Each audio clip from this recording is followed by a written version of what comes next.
इस तरह की परिस्थिति देखने को मिल रही है। जी, बिल्कुल आपने सही कहा, और मुझे लगता है पहली बार पिक्चर निकल के आई है हिमाचल, हरियाणा और पंजाब की, एक कंपोजिट पिक्चर। दिनेश जी, बहुत बहुत धन्यवाद आपका। हेमंत जी, अब आप आवाज सुन पा रहे हैं? हाँ, मैं आपकी आवाज सुन पा रहा हूँ। ये आवाज आ रही है आपको ठीक से?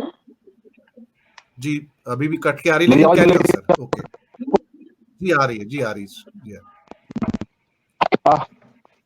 दिनेश जी, चौथे चरण में बिहार में जहां जहां ये मतदान होना है जिन 5 सीट पर, वो उनमें से 3 सीटें जो है वो बीजेपी के खाते में है। सर बहुत प्रॉब्लम है, सर बहुत प्रॉब्लम है, सर बहुत कड़कड़ की हेमंत जी, आवाज। ईयरफोन निकाल के बात कीजिए। आप ईयरफोन निकालिए हेमंत जी। ब्लूटूथ बंद कर दिया। ईयरफोन निकालिए, डिस्कनेक्ट कीजिए, उसको डिस्कनेक्ट कीजिए, उसको डिस्कनेक्ट भी कीजिए और बोलिए। आवाज मिल रही है अब? हाँ, मिली। अभी बात कीजिए जरा, अब बोलिए, बोलिए बोलिए। मैं ब्लूटूथ को बंद करके, हाँ, ब्लूटूथ बंद कीजिए, ब्लूटूथ बंद कीजिए। ठीक है, आप दूसरे को तब तक, हाँ मैं दूसरे को लेता, तब तक ब्लूटूथ को आप बंद कर दीजिए प्लीज। ब्लूटूथ बंद करता हूँ, उसकी डायरेक्ट, जी जी डायरेक्टली बात कीजिए आप बिना ब्लूटूथ के। हाँ, मैं ब्लूटूथ बंद कीजिए। जी जी, तब तक मैं आत्मजीत जी को ले लेता हूँ। आत्मजीत जी, दिल्ली की 7 सीटें भी तो बहुत इंपॉर्टेंट है, हम कभी कभी उसको इग्नोर कर देते हैं और उसकी चर्चा नहीं हो पा रही है। और इसके अलावा पूरे परिदृश्य में 96 सीटों में से 54 सीट पर चौथे चरण में एक सीरियस चुनौती बीजेपी दे रही है। दक्षिण की जो 42 सीटें, आंध्रा की और तेलंगाना की, वो अपने आप में बहुत बड़ी चुनौती इसलिए कि मुश्किल से 2 से 4 सीटों के बीच में बीजेपी वहां से जीत सकती है। तो कठिन चरण है उनके लिए यहाँ पर। और यहाँ पर अगर 25 सीट जीत जाती, फिर से मैं रिपीट करूंगा, 96 में से, तो भारतीय जनता पार्टी को भाग्यशाली समझना चाहिए। आत्मजीत जी अनम्यूट, सर अनम्यूट कर लीजिए। जी, नमस्कार दिनेश वोरा जी और तमाम पैनलिस्ट को मेरा सादर नमस्कार। अभी अभी एक खबर आई है कि जेजेपी ने हरियाणा गवर्नर को चिट्ठी दे दी है कि उन्होंने समर्थन बीजेपी सरकार से वापस ले लिया है, और जो भी पार्टी फॉर्मेशन, जो बिगेस्ट पार्टी आती है बीजेपी के बाद, उसका वो समर्थन करेंगे। ये बात उन्होंने आज लिखित में हरियाणा के गवर्नर को दे दी है। तो ये सूचना मैं आपको देना चाह रहा था। अभी मैं उत्तर प्रदेश में हूँ, और उत्तर प्रदेश में अमित शाह साहब की रैली हुई थी, जिसमें उन्होंने अमित शाह के बेटे को अपनी जीप से 4 किसानों ने रौंद के एक और एक मीडिया कर्मी की हत्या जो की थी, उसमें उनकी पुलिस तफ्तीश में 120B पर मुकदमा है। उसके बावजूद उनको टिकट दी गई, गृह मंत्रालय में वो बने रहे। और अब अमित शाह ने रैली करके लखीमपुर में ये कहा कि अगर ये जीत के आते हैं तो मैं इनको बहुत बड़ा आदमी बना दूंगा। वो शायद ये भूल गए कि लखीमपुर के शहीद 18 साल के गुरविंदर और 20 साल के लवप्रीत को देश अभी भूला नहीं है, किसान भूले नहीं है। शंभू बॉर्डर पर उन्होंने परमानेंट अपने टेंट लगा दिए हैं। वहाँ उन्होंने पीने के पानी के लिए अपनी वहाँ मोटरें लगा दी हैं, और वो पक्का मोर्चा बन गया है। शायद ये सरकार भूल रही है कि किसान 13 महीने जब दिल्ली के आंदोलन में थे और दिल्ली को घेर के बैठे थे, तो जब तीनों के कृषि कानून वापस नहीं हो गए, वहां से हिले नहीं। शंभू और खनौरी पे भी जो किसान बैठे हैं वो हिलेंगे नहीं। वो इस पे ताजा नजर बनाए हैं, और जिस तरीके से किसानों के मुंह पर एक थप्पड़ मारा गया ये बात कहकर कि अजय मिश्रा टैंक को बड़ा बना देंगे, तो पंजाब और हरियाणा में तो दिनेश कुंवर जी बता ही देंगे कि किस तरीके से जेजेपी के नेताओं को, मैं आपको बता रहा हूँ, पिछले महीने मार्च के एंड से अप्रैल पहले हफ्ते से इनको घुसने नहीं दिया गया गाँव में। अजय चौटाला की गाड़ी को रोका गया, उसके बाद दुष्यंत चौटाला का बहुत विरोध हुआ। अब तो हालत ये है कि रोहतक, हिसार, जींद और करनाल में मनोहर लाल खट्टर भी अपना प्रोग्राम नहीं लगा पा रहे हैं।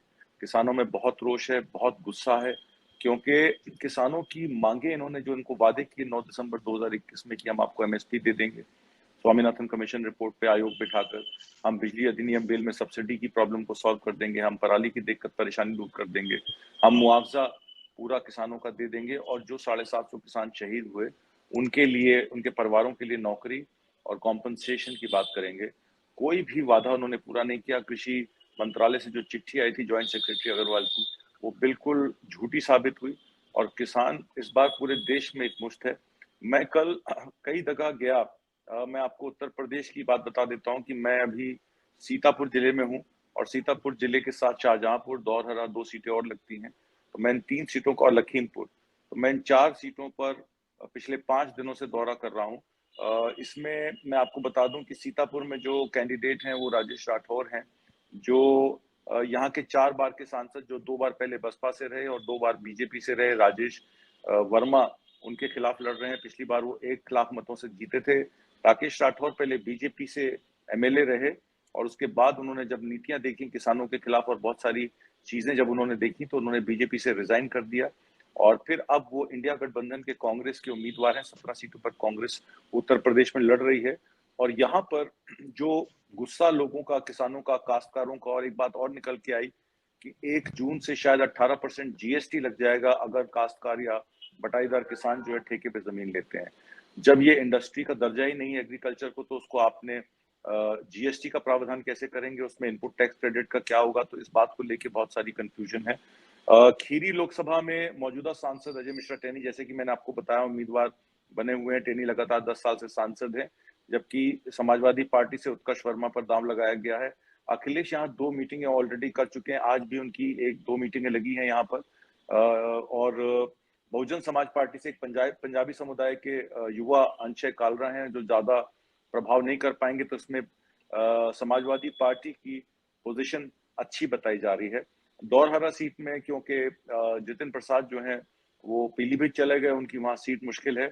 यहाँ पे बीजेपी की मौजूदा सांसद रेखा वर्मा 10 साल से सांसद हैं, वो जुड़ी हुई हैं, वो फिर से लड़ रही हैं। जबकि समाजवादी पार्टी के आनंद भदौरिया क्योंकि समाजवादी पार्टी में राष्ट्रीय स्तर के नेता रहे हैं और जैसे कि मैंने आपको बताया कि अखिलेश भी उनके साथ जो है 3 और 4 बार रोड शो और दौरा कर चुके हैं, तो आनंद भदौरिया की पोजीशन अच्छी बताई जा रही है। मिश्रिक लोकसभा में क्योंकि ये एससी सीट है, ये एससी सीट के लिए आरक्षित है और 2014 से बीजेपी का कब्जा सीट पे रहा है। बीजेपी से मौजूदा सांसद डॉक्टर अशोक रावत एक बार फिर मैदान में उतरे हैं, जबकि इंडिया गठबंधन की तरफ से समाजवादी के संगीता राजवंशी हैं। 2 सीटों का मैं जिक्र और करना चाहूंगा, जिसमें कन्नौज की लोकसभा सीट है, जिसमें अखिलेश यादव खुद चुनावी मैदान में है, जबकि बहुजन समाज पार्टी के अकील अहमद पट्टा को उम्मीदवार बनाया गया है। बीजेपी ने मौजूदा सांसद सुब्रत पाठक को बनाया है और एक इनकी जो है जिसमें शाहजहांपुर में लोकसभा सीट में बीजेपी के मौजूदा सांसद अरुण कुमार सागर मैदान में उतरे हैं। हालत उनकी भी खराब है, पिछली बार 2.5 लाख वोटों से जीते थे। समाजवादी पार्टी से ज्योत्सना गोंड है। तो इन सब सीटों पर अगर आप आकलन करें तो पिछले जो इलेक्शन जैसे 8 और 8 सीटें वेस्टर्न यूपी की थी और उसके बाद तीसरे चरण में जो 10 सीटों पर चुनाव हुआ है, उसमें अगर आप आगरा और हाथरस को छोड़ दें तो बाकी 8 सीटों में बीजेपी की जो इंडिया गठबंधन के कैंडिडेट्स हैं उनसे पेंचा फंसा हुआ है। आपने दिल्ली की बात की, मैं दिल्ली की आपको बात बता दूं। दिल्ली में, नॉर्थ ईस्ट दिल्ली में कन्हैया कुमार की पोजीशन बहुत मजबूत है और बहुत मजबूती से चुनाव लड़ रहे हैं, वो सीट निकल सकती है। चांदनी चौक में जयप्रकाश अग्रवाल प्रवीण खंडेलवाल साहब से बहुत आगे हैं, बहुत वेटरन पुराने लीडर हैं। उनकी वहाँ की ट्रेडर कम्युनिटी में बहुत अच्छी पकड़ है और चांदनी चौक की सीट की वो सीट जो है वो ट्रेडिशनल कांग्रेस की सीट रही है। तो इंडिया गठबंधन में ये 2 सीटें जो हैं वो कांग्रेस की निकल सकती हैं। आम आदमी पार्टी साउथ दिल्ली में सहीराम पहलवान जो है, वहाँ का जो ग्रामीण अंचल है वो किसान आंदोलन में सक्रिय था किसानों के साथ, तो सहीराम पहलवान की पोजीशन बहुत अच्छी है साउथ दिल्ली में। और दूसरी सीट जो पक्की मानी जा रही है आम आदमी पार्टी की, वो वेस्ट दिल्ली की सीट है, जिसमें महाबल मिश्रा बिहार के हैं पर उनकी पूर्व भारत के लोग जो वहां पे रहते हैं, स्थानीय लोग, उनमें बहुत अच्छी पकड़ है। महाबल मिश्रा के कैंपेन में संजय सिंह और गोपाल राय ये सब लोग वहां रहे हैं। तो ये 4 सीटें दिल्ली में कहीं ना कहीं निकलती नजर आ रही हैं। 7 सीटों पे पहले पिछली बार दिल्ली में चुनाव 7 सीटों पे बीजेपी का कब्जा था। हरियाणा में किसान आंदोलन को लेकर जो रोष और गुस्सा जेजेपी और बीजेपी में था, इसीलिए जेजेपी को आनंद फानन में समर्थन वापस लेना पड़ा, क्योंकि इनके कैंडिडेट्स को गांव देहातों में घुसने नहीं दिया जा रहा था। और अब ये कहा जा रहा है कि 10 की 10 सीटों पर भाजपा जो है वो पिछड़ी होती नजर आ रही है और पिछले इलेक्शन में वो 10 की 10 सीटें जीती थी। तो दिल्ली और हरियाणा में उलटफेर पॉसिबल है।